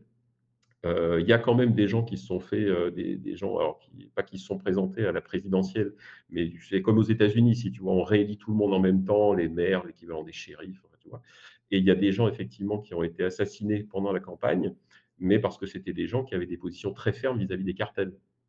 Et donc, bah, ça, ils n'aiment pas trop. Donc voilà, c'est dangereux de faire de la politique ici par contre, hein, c'est pas comme chez nous, hein. C'est pas du tout open bar. Quand il y a vraiment des gens de conviction et quand c'est des gens de conviction, ils ont intérêt à être bien protégés parce que sinon, vraiment, ils risquent leur peau, quoi. Voilà. Mais sur le pays lui-même, il y a pas de risque politique, tu vois? Tu vas pas avoir une révolution demain, enfin voilà, Zapata, c'est fini, quoi. Tu vois? La révolution, elle a eu lieu il y a 150 ans, maintenant c'est terminé. Les risques économiques, pour moi, il n'y en a pas des masses, puisqu'on est plutôt sur quand même des projections, étant donné la désaffection des États-Unis vis-à-vis de la Chine et le fait qu'ils sont en train de rapatrier quand même de leurs usines ici. On est plutôt dans un potentiel de boom économique supérieur que vraiment de risque. Donc, je dirais que le risque, il est commun à tout le monde, c'est-à-dire que si un jour tu avais une récession mondiale, si tu as une récession mondiale, bah forcément, le Mexique sera touché comme les autres, si tu veux. Oui. Voilà, le risque Mais bon, économique. les pays en forte croissance comme les pays en voie de développement, pays émergents, etc., ils ont quand même tellement besoin eux, de continuer de croître qu'ils Oui. sont moins touchés. Ouais, ils sont moins Ok. touchés et la complexité des lois immobilières, donc ça, on Ouais. reviendra si tu veux un petit peu sur le détail après, mais grosso Oui, modo, ce qu'il faut comprendre, c'est qu'effectivement, si tu veux éviter des soucis, il faut te faire accompagner ici. Voilà. oui. Tu Faut pas y vois? aller seul, Non, faire son alors truc. alors tu peux y aller seul, mais Tu à mon peux, avis, mais oui. c'est la porte ouverte aux ennuis, si tu veux. Je te prends un exemple tout simple, tu vois? J'ai un gars qui m'a appelé il y a pas longtemps, là, de la part d'un autre contact avec qui j'avais fait affaire et il me dit: «Voilà, moi, je voudrais acheter un terrain à tel endroit». Je lui dis: «OK, pas de souci. Est-ce que vous avez des documents, machin?» Il dit: «Ah bah non, pas encore, le gars va me les trouver», tout ça. Bon, OK. Je lui dis: «1er réflexe qu'il faut avoir quand tu as des documents comme ça qu'un vendeur te donne, soit tu me les envoies et moi je les fais passer à mon cabinet d'avocat, soit tu les envoies à un cabinet d'avocat que tu connais et lui va vérifier la légalité du truc et la Mmh. véracité des documents». Parce qu'il Mmh. faut savoir qu'ici, tu as des terrains qui sont invendables, mais qui régulièrement trouvent preneur quand même. Bon, alors le mec, D'accord. évidemment, il voit jamais la couleur de son terrain, hein, parce que le terrain, il est légalement invendable, donc il s'est fait escroquer, si tu veux. Ouais. Donc il faut vraiment, vraiment, en amont, faire une recherche sur ça. Et ça, il y a qu'un cabinet mexicain qui pourra te le faire.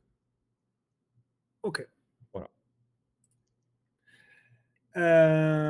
Bon, rappel hein, rapidement, hein, évidemment, Oui. Ouais. des avantages. On ne va pas se répéter parce qu'on a déjà dit beaucoup. Rendement élevé, croissance du tourisme, pour les Ouais, avantages hein, d'investir au Mexique. tout à fait. Propriété abordable. On va Mmh. proposer 3 exemples, on va Tout à fait. dire entrée de gamme, moyenne gamme et haut de gamme de ce que tu proposes Oui. avec des photos. Fiscalité, on en a parlé également. Droit de succession, on en a Ah oui. parlé. Alors, droit de succession, je fais juste une aparté, parce que les droits de Oui, succession à zéro, c'était pour les Mexicains eux-mêmes, si tu veux. Donc ça, voilà.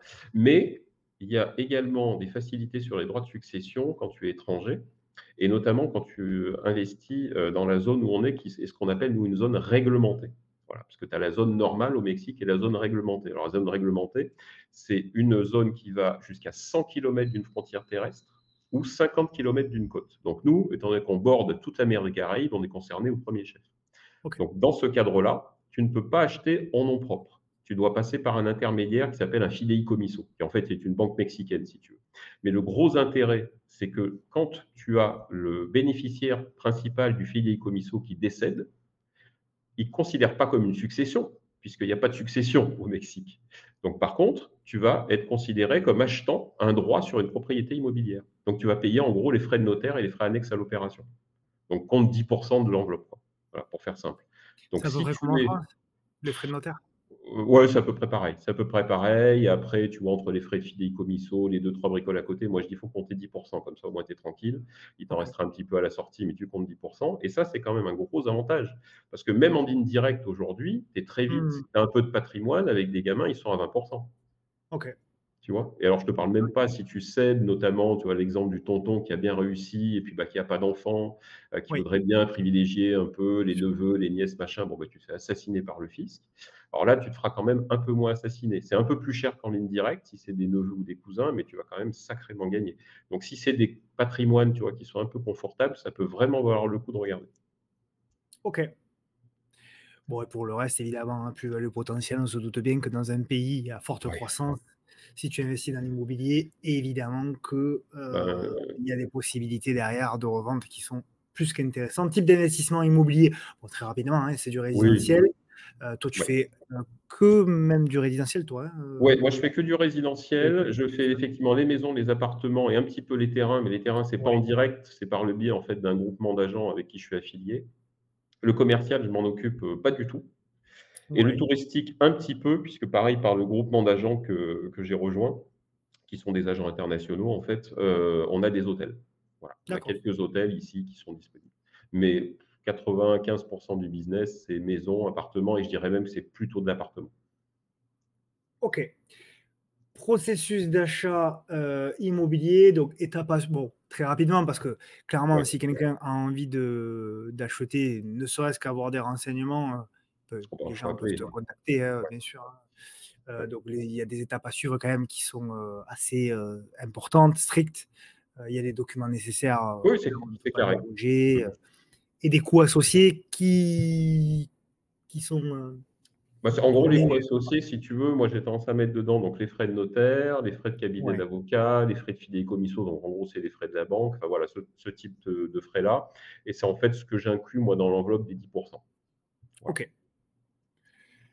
On nous l'avait promis, étude de cas et exemple de succès. 1 exemple, donc on est sur un appartement, Oui, heu, c'est ça. Cool Playa Maya Océan, c'est ça? Ouais, alors Maya Ocean en fait c'est le promoteur, le Desarrollador comme on dit ici et Cool Playa c'est une de ses résidences. Voilà, sachant que Maya Ocean ici c'est un très, très gros, promoteur et broker. Donc ça, c'est des appartements, on va dire, d'entrée de gamme, mais tu vois, ils sont quand même plutôt pas mal. Ils sont plus beaux. Ils sont plutôt sympas. On va dire qu'ils sont d'entrée de gamme, du fait de leur superficie. 28 mètres carrés là, une trentaine Ouais, de mètres carrés quoi. ouais, voilà, tu as une trentaine de mètres carrés, donc tu vois, 126 000 ça me paraît pas complètement déconnant, vu la qualité de la prestation et l'endroit où c'est. Je sais pas du tout combien vaut un 28 mètres carrés, par exemple, à Nice, tu vois? Mais, ça doit être un petit peu Ce cher qui est aussi. impressionnant, ah ben, enfin, je me doute bien que c'est ça qui a fait que, tu as pris la décision, d'ouvrir, heu, d'ouvrir ta société d'investissement Mmh. immobilier, hein. Ce qui est impressionnant, c'est le loyer en face, quoi.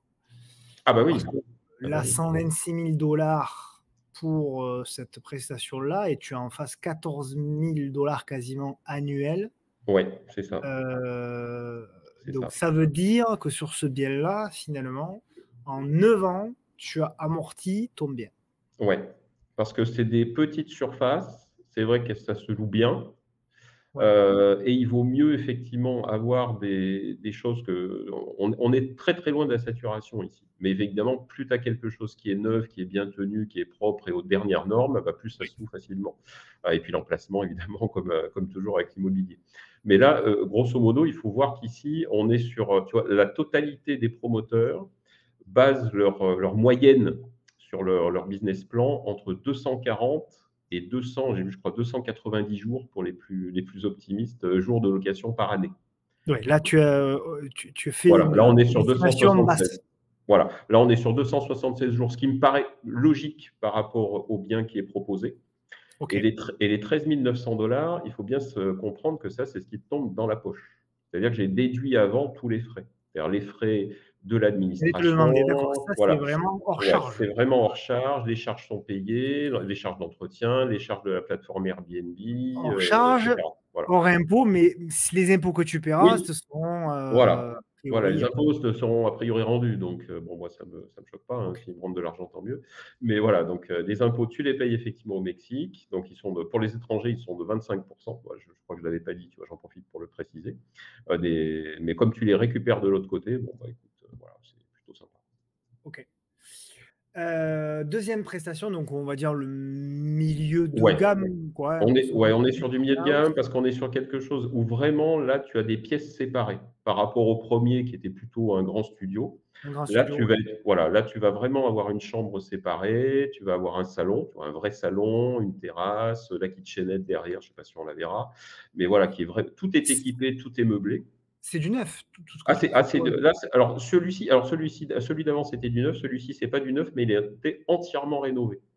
Ok, Il faut savoir qu'avant, celui-ci, la particularité, moi je l'adore celui-ci. Il faut savoir que la particularité de celui-ci, c'est qu'avant, c'était un hôtel. Ça a été un hôtel pendant 8 ans, si je ne te dis pas de bêtises. Et en ok, fait, après, une fois, en gros, après qu'il ait fait, qu'il ait amorti son bien, le propriétaire a vendu les appartements un par un. ok. Et puis, il les a entièrement rénovés, par contre. Et du fait que c'était un hôtel, on a, alors je crois que c'est Trustpilot et Google, où tu as des avis, et les avis sont juste excellents. Je crois que c'est 4,7 ou 4,9, un truc comme ça, tu vois, sur les prestations d'hôtel, l'emplacement, et cetera. Donc Génial. on est vraiment sur quelque chose qui est super sympa. Là, tu sors du truc, dans 5 minutes, tu es dans la plage. Alors, le prix, maintenant, Et un peu plus pour cher celui-là. Il est un un peu peu plus plus cher, cher. normal. Il est plus Voilà. grand, 60 Mais mètres il est plus carrés, grand. Ouais. 220 000 dollars en gros. Ouais, ouais, quasi. Et le loyer est de 21 000 dollars, ce qui signifie qu'en gros, il faut un peu plus de 10 ans pour pouvoir Mmh. l'amortir, qui C'est reste ça. relativement peu, hein, pour C'est ça. Oui, oui, et puis 10 ans sans tenir compte de revalorisation des loyers, parce qu'évidemment, en 10 ans, si tu veux, ça aura été revalué. Pour te donner une idée, il y a 10 ans, ici, l'immobilier coûtait 3 fois moins cher. Voilà.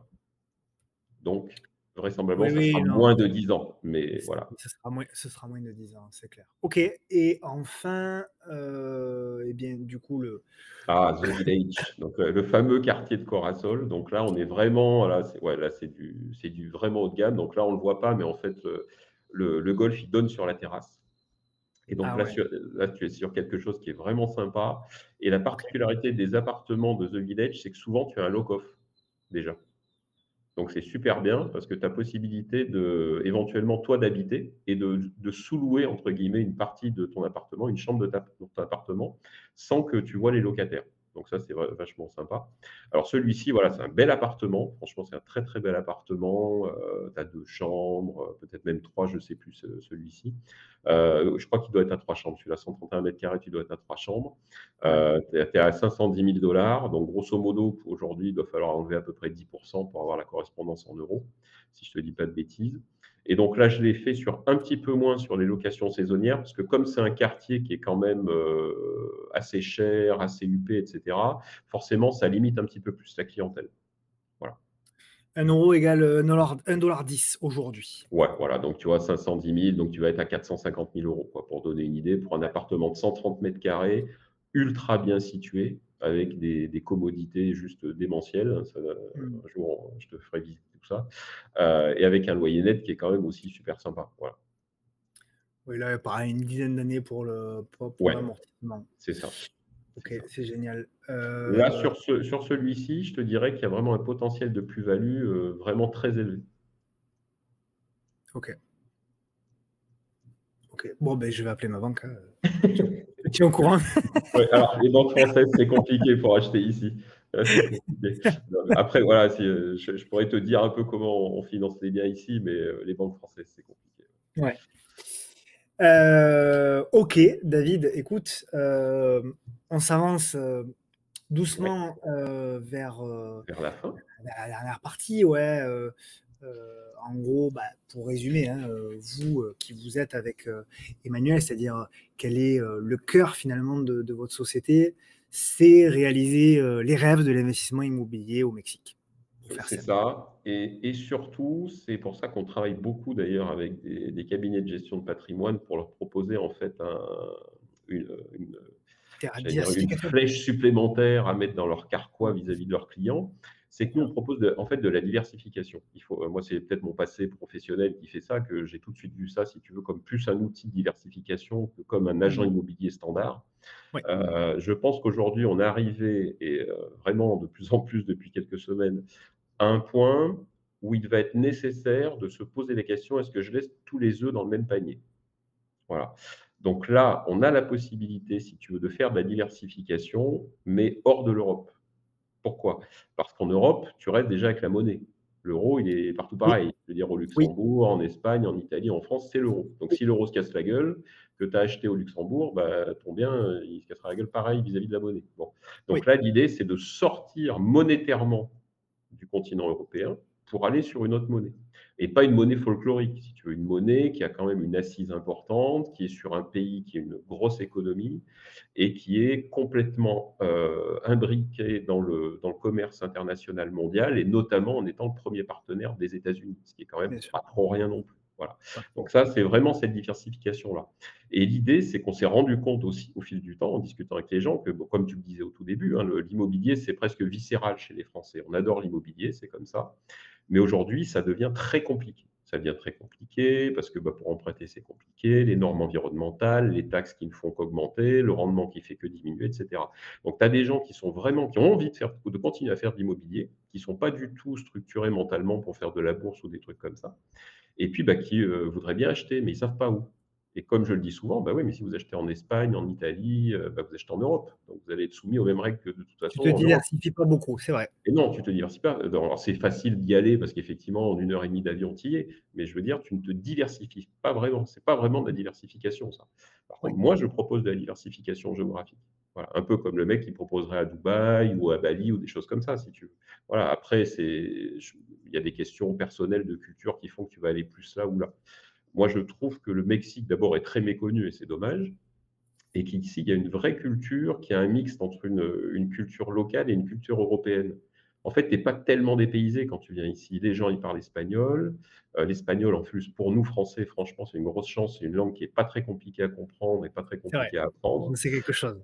Voilà, tu vois? Donc c'est quand même il y a un gros, gros avantage. En plus, ici, dès que tu parles espagnol avec les gens, ils sont tellement habitués à ce que les touristes ne parlent qu'anglais, parce que les C'est Américains vrai. font jamais l'effort d'apprendre l'espagnol.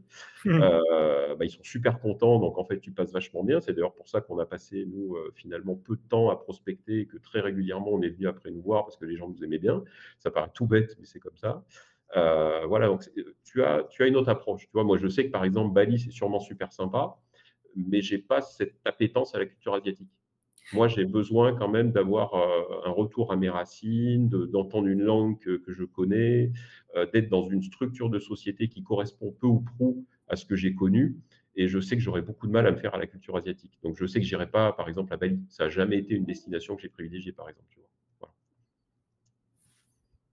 Ok, donc vous accompagnez évidemment pour toutes celles et ceux qui peuvent être C'est ça. intéressés pour l'investissement au Mexique.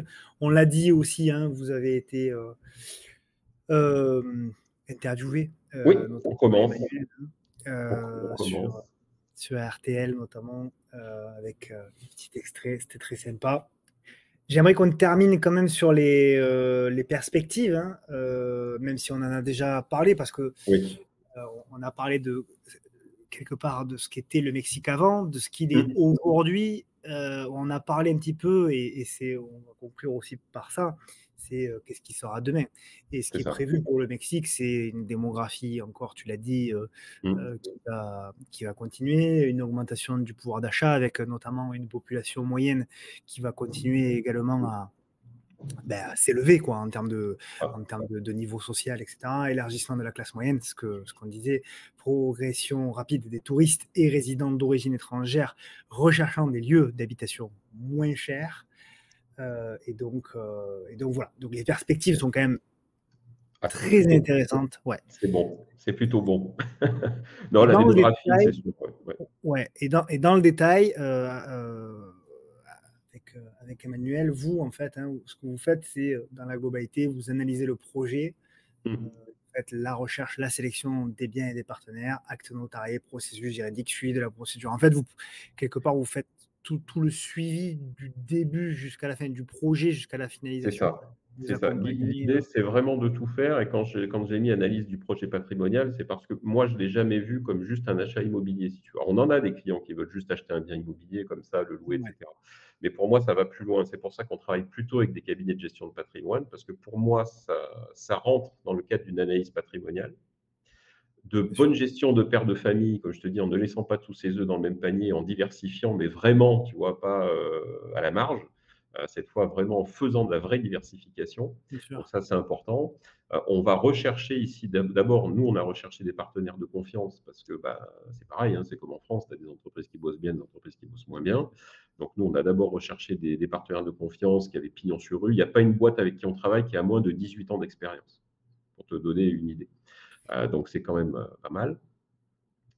Oui, Et ouais, ce que je voulais te demander aussi, enfin, j'ai déjà la réponse parce que je te l'ai posée. Parce que, heu du coup, effectivement, même moi, même si au départ, quand j'ai fait ta connaissance, c'est c'est vrai que plus j'en parle avec toi, plus je me dis peut-être qu'un jour, pourquoi pas, tu vois? bien sûr. Hem et je me disais, et je t'avais posé la question, OK, c'est bien, mais moi, je suis à l'autre bout du monde, je veux investir dans un bien que je vais louer, les 3 quarts de l'année, peut-être que je vais me réserver moi, Oui, tu vois, pour pouvoir une venir une fois semaine par ou an. 2. Ouais, voilà. Mais du coup, ma question c'était: «OK, mais comment je fais moi, à Montpellier, pour louer quoi?» Est-ce que vous, vous vous occupez également de ça? Vous êtes dans la capacité à distance de dire: «OK, nous on gère le locatif, on gère les entrées, les sorties et cetera». Est-ce que Oui. tu es dans la capacité de le Ça faire? alors ça, c'est récent, en fait. On s'est mis là-dessus, récemment, puisque jusqu'à présent, en fait, tu avais 2 possibilités majeures. C'était soit le promoteur qui avait lui-même sa filiale de gestion, donc il sous-traitait ça par sa filiale. OK, Ou alors tu pouvais faire de ce qu'ils appellent ici de la gestion libre. Donc là, c'est charge à toi de trouver un partenaire qui va le faire pour toi. Donc là, il y a des sociétés de conciergerie, on va dire, qui existent aussi. Mais en fait, on s'est dit que, étant donné qu'on proposait la totalité du programme, pourquoi pas aller jusqu'au bout et bah, faire oui. ensuite, tu vois? Mais voilà, mais c'est venu après parce qu'il fallait déjà qu'on s'intègre un peu, Oui, qu'on oui, ait oui, tu vois, oui. qu'on ait assez de produits et termine de rien, ça va faire à peine 2 ans qu'on est là, tu vois? On est parti de zéro et puis on est quand même, on commence à faire des trucs un peu sympas. Donc voilà, il fallait un petit peu le temps de se mettre là-dessus et de se dire: «Bon, bah, là, on a une base de travail, on va pouvoir proposer Mmh. effectivement à des gens la possibilité, nous, de nous occuper de la location». Voilà. Ouais. Bah, c'est enfin, moi, je trouve que ça a du sens parce que la personne qui te fait confiance, bah, du coup, elle aura d'autant plus confiance si toi, derrière, tu peux accompagner, Bien sûr, pour le locatif. Donc, bien sûr. Et puis enfin, c'est moi, vrai c'est que comme ça que c'est non, non, mais alors tu as complètement raison et c'est vrai que c'est d'autant plus important qu'on le voit, heu, la capacité locative, elle est directement en fonction des gens qui s'en occupent. Tu peux très bien avoir nous, ça nous est arrivé, hein, on a croisé des fois des gens, ils ont loué des biens ici pourtant avec des entreprises françaises qui avaient pignon sur rue, ça s'est pas bien passé parce que les mecs s'en occupaient pas, si tu veux. c'est sûr. Voilà, alors que les gars sont venus, c'était un couple de retraités, ils avaient acheté un bien ici, parce que leur fils est ici.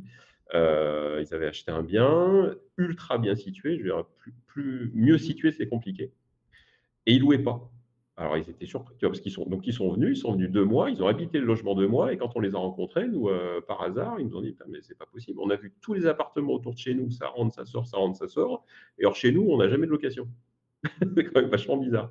Ouais, Donc soit le gars s'en occupe pas, soit, bah, ils sont pas très sérieux et les loyers sont peut-être pas répercutés là où ils devraient, ça j'en sais rien, je peux pas t'en dire plus. Mais en tout cas, c'est évident qu'entre un bien dont on va s'occuper et un bien dont on va pas s'occuper, la marge peut bien être colossale, quoi. sûr. OK, bon David, je laisse, Oui, évidemment les coordonnées, hein. Alors bon, il y en a qui sont intéressés, qui veulent plus de avec plaisir. renseignements parce que là, on fait une vidéo, d'un peu plus d'une Oui. heure, mais évidemment, on peut pas rentrer dans les détails et puis c'est pas le but. De toute façon, le but, c'est Ah de non, non, parler non, c'était de vulgariser de toute façon et puis de parler un de peu du ressenti, voilà. tu vois, Ouais, comment ça ouais, s'est tout à fait. passé. Je Donc on précise laisse juste WhatsApp exclusivement. WhatsApp, ah! ne m'appelez pas sur le numéro de téléphone correspondant, vous ne trouverez jamais personne, hein. Ah! Enfin, vous allez laisser un message et je l'écouterai jamais parce que je n'écoute jamais ma ligne téléphonique. Ici, on WhatsApp travaille ou le avec mail, hein? WhatsApp ou le mail, voilà. Mais si vous voulez De m'appeler, il toute y a façon aucun problème. Mais c'est ouais, uniquement WhatsApp. je mettrai le lien vers, vers votre site, Voilà. David. qui est super d'ailleurs. Je vous invite tous à aller Ah le bah, voir, à merci. cliquer sur le lien parce qu'il est, non, non, il est top. C'est d'ailleurs de là que j'ai fait quelques photos de ce que tu Ouais. proposais. Et Et c'est la madame vidéo qui l'a fait entièrement, ma entièrement. Bravo, directrice de Emmanuel. communication qui l'a fait entièrement, donc quand même Bravo, bravo à Emmanuel. elle. Et Mais ouais, la radio, la com, les ouais, sites, bientôt la télé. ça ne saurait tarder. Écoute, David, en tout cas, c'était vraiment chouette. Ouais, c'est vrai. Déjà, intellectuellement, déjà de comprendre un petit peu, euh, au-delà de l'investissement, de comprendre un peu comment ça se passe au Mexique. Aussi, de raconter, moi j'ai vraiment à cœur, je te l'avais dit, de raconter votre histoire, parce que, voilà, franchement, respect, chapeau bas, voilà, partir avec 7 valises du jour au lendemain, avec la famille à l'autre bout du monde. Il faut quand même beaucoup de courage.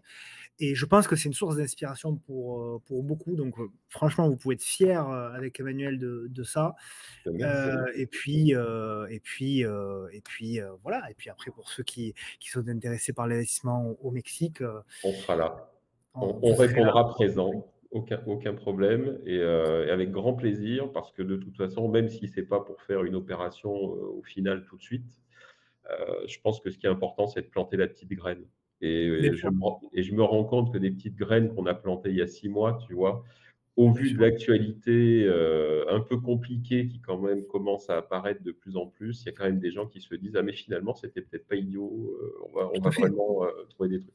Voilà. Et puis, il y a peut-être des gens dont je fais partie qui vont se dire, bah tiens, on comptait, pourquoi pas, un de ces quatre, aller voyager ou passer une semaine ou 15 jours au Mexique. Ben, on va en profiter pour voir Ouais, David. exactement. Et puis voilà, pour faire d'abord connaissance, c'est toujours enrichissant. Et puis pourquoi pas pour voir un petit peu plus loin. Donc voilà, profitez si vous avez une envie d'aller au Mexique. Venez, d'abord, Et, on sera ravis de vous voir et alors vous verrez l'image que vous avez du Mexique, je pense, ne sera pas du tout la même en arrivant que quand vous repartirez. ouais, je pense aussi. Je pense aussi. C'est le jour et la nuit. D'ailleurs, tous les gens qu'on est venus, hein, que ce soit des copains, de la famille ou autres, quasi systématiquement dans un couple, tu en as un qui est quand même assez réticent, hein, parce que, ouh là là, c'est dangereux et cetera, on va se faire enlever, Souvent madame, non, quand même, je suppose, souvent madame. alors ça dépend des couples. Ça dépend, ah ouais, ça dépend. Ouais, D'accord, ok. on a des copains qui étaient pas très rassurés en venant et leur épouse plus déjà. Ok. Mais souvent, oui, c'est plutôt madame parce que c'est normal, il y a des petits, donc on s'inquiète aussi pour les petits. Ouais, Mais quand tu repars, d'abord, souvent, c'est un, c'était génial et 2, la deuxième réflexion, c'est jamais j'aurais pensé que c'était comme ça. ouais, ouais. Voilà.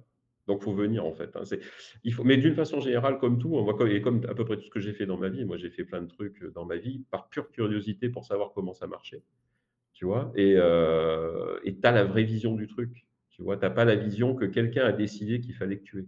Et moi, c'est quelque chose qui a été mon moteur partout. Tu vois? J'ai fait des missions humanitaires en Afrique, j'ai été élu, enfin, tu vois? Voilà, j'ai tout fait par curiosité et finalement, voilà, ça te nourrit et tu as ta propre expérience. C'est pas l'expérience de quelqu'un qui te dit que. Bien Et sûr. ça, je pense que voilà et c'est génial. Alors venez et vous verrez, à mon avis, vous ne serez pas déçus. En tout cas, moi, on va essayer de venir, en tout cas, nous, Mais bien. te voir. Merci pour tout, David, c'était vraiment Merci chouette. beaucoup à toi. Heu, Ouais, c'était et super. puis, heu, et puis on se dit à bientôt, hein. De toute Ouais, façon, à très bientôt. tu repasseras et ce serait cool que tu me fasses un petit article sur le Mexique. Ça peut Ah déjà, ça bah, avec donnera grand des plaisir. ouais, ça donnera des images, sympas et puis, ça permettra d'avoir de tes nouvelles. Eh bah, super. Merci pour tout, merci à tous en tout cas Merci à d'avoir, toi. Merci suivi à tout le cette monde. émission et puis à très bientôt, voilà. Prenez À soin très de vous bientôt. et à bientôt. Ciao, ciao. À bientôt. Ciao, Thilo.